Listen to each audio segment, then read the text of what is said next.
everyone, welcome back to Pediatrician Brothers channel. I'm Dr. David. And I'm Konstantine. Today we're gonna talk about true medical emergency, which is rabies exposure, and how the right steps can be chosen to save lives.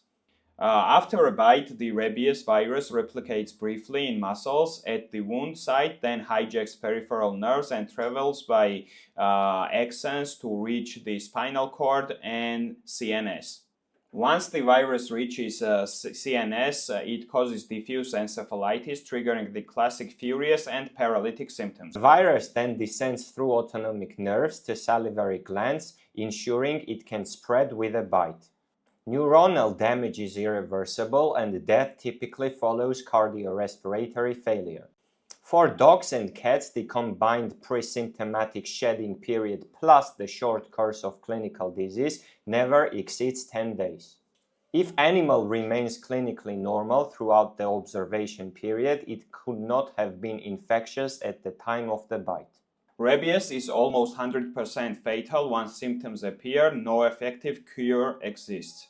But the good news is, with prompt wound care and post-exposure prophylaxis, rabies is nearly 100% reversible. Which was proven by Pasteur in 1885 when he first treated the patient with the vaccine.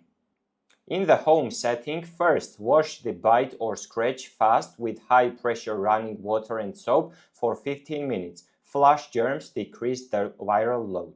Then apply antiseptics like providine iodine if available. Don't close the wound and go to the professionals for the evaluation. Next, let's decide if PEP is needed. Ask 4 really quick questions. First question, what species? Think of animals in 3 color-coded zones. First, the red zone, high-risk species. Any encounter with a bat, raccoon, skunk, fox, or coyote should ring alarm bells. Even the bites with the stray and unvaccinated dogs and cats should be an alarm. These animals are well-documented reservoirs in the United States. For example, 9 out of 10 indigenously acquired human cases of rabies are of bat origin. Other countries might have different statistics, but this is something that you should bear in mind. Unless the animal can be captured quickly and confirmed negative, we will start PEP right away. Next, the yellow zone, species in the gray area. Livestock, opossums, groundhogs, beavers, and many exotic pests rarely transmit rabies, but documented cases exist. After a bite or saliva contamination from one of these animals, we immediately loop in public health authorities. If the animal can be observed or tested within few days, we may wait for results. If not, we err on the side of caution and begin prophylaxis. Finally, the green zone, very low-risk critters like squirrels, chimpanzees, rats, mice, rabbits, and guinea pigs have never been implicated in human rabies transmission. They usually die if attacked by a larger rabbit predator and don't survive long, and they do not shed the virus. In most cases, their bites do not warrant prophylaxis, though we still investigate if the animal behaved oddly or survived a predator attack. Second question, where in the world? Dog rabies dominates in Asia and Africa. Bat variants rule in the Americas. Third question is what kind of contact and where is the location of the bite.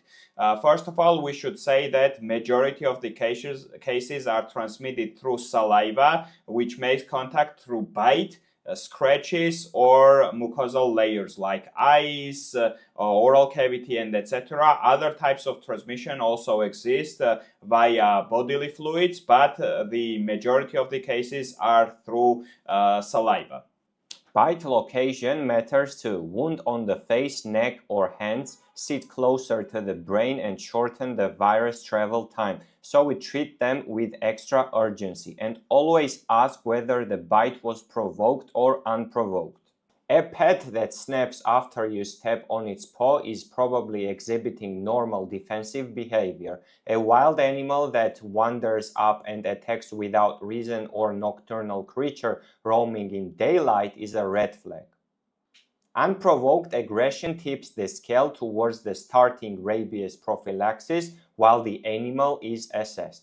The fourth question is, can the animal be observed or tested? A healthy dog or a cat can be quarantined and observed for 10 days. If it stays well, feels healthy, and doesn't die, you're clear.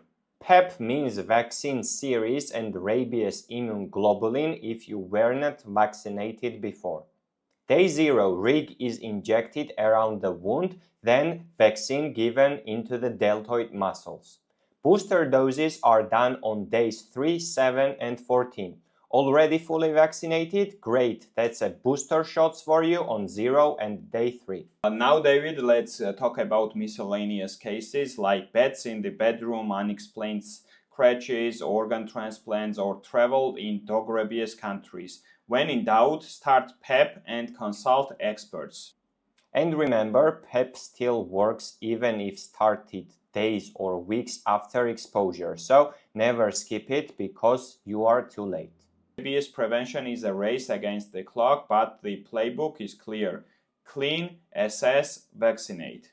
Share this video to keep friends and family safe. Hit like, subscribe, and ring the bell for more pediatric-friendly health tips from the Pediatrician Brothers. See you next time. Goodbye.